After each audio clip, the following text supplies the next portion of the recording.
दोस्तों नमस्कार, मेरा नाम प्रशांत है और आप देखना शुरू कर चुके हैं भारत एक सोच। दिल्ली का विधानसभा चुनाव 2025 का पहला सबसे बड़ा, सबसे अहम political development, electoral development. Delhi में फरवरी में विधानसभा चुनाव प्रस्तावित है, हालांकि अभी तक अधिसूचना जारी नहीं हुई है।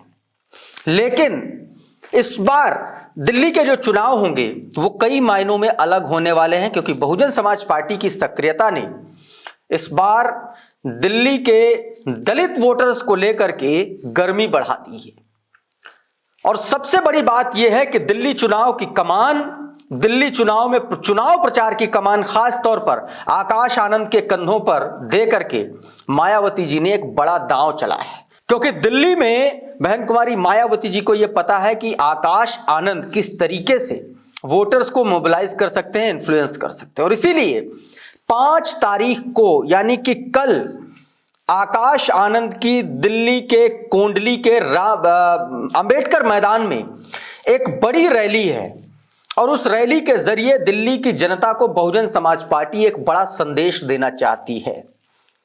और दोस्तों, दिल्ली का विधानसभा चुनाव के बारे में एक बात कही जाती है कि जिसने दिल्ली में दलितों का दिल जीत लिया वो दिल्ली की कुर्सी पर काबिज हो जाता है। और यह बात सिर्फ कही नहीं जाती है, इस बात के बहुत पुख्ता मायने हैं। 2008 में जब कांग्रेस की शीला दीक्षित की सरकार थी तो 12 सुरक्षित एससी के लिए 12 सुरक्षित सीटें हैं दिल्ली में, और उन 12 में से 2008 में सीधे तौर पर 9 सीटें जीत करके आई थी। 1998 में जब पहली बार सरकार बनी तो भी सुरक्षित सीटों पर दबदबा कायम रखा कांग्रेस ने, भारतीय जनता पार्टी ने भी।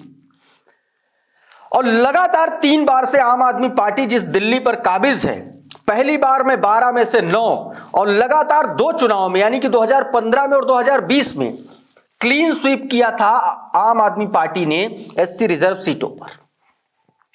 17% के आसपास दलित वोटर्स दिल्ली में रहते हैं, जिसमें जाटव हैं, जिसमें वाल्मीकि हैं, रैकवार हैं, तमाम सारे ऐसी जातियां हैं अलग अलग। लेकिन सबसे बड़ी जाति जाटवों की है। 50% कहा जा रहा है कि 50% दिल्ली में दलितों के बीच में जाटवों की सबसे बड़ी अहम भूमिका है और 50% है।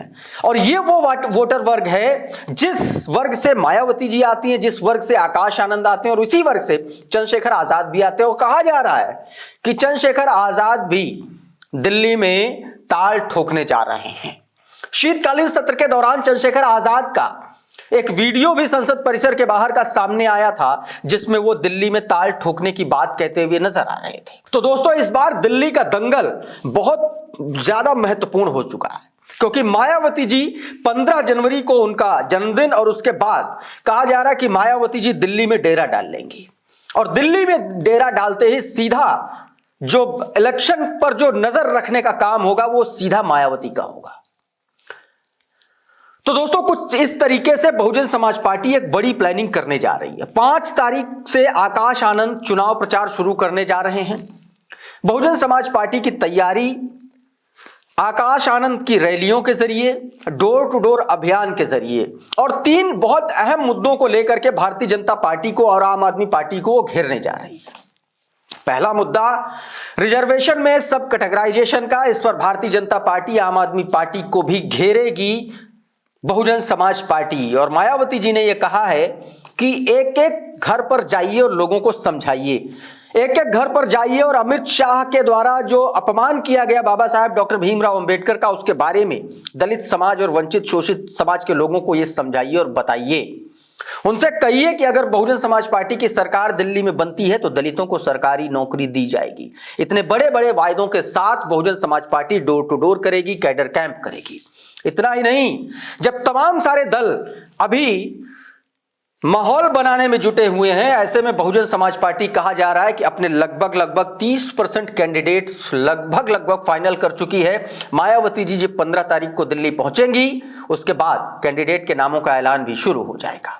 5 जोन में बहुजन समाज पार्टी ने दिल्ली को बांटा है और अलग अलग 5 से 6 प्रभारियों को जिम्मेदारी सौंपी है।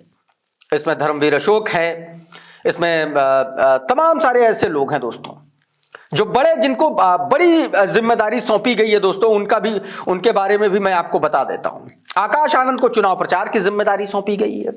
इसके अलावा सुदेश आर्या, इनको 16 सीटों की जिम्मेदारी दी है।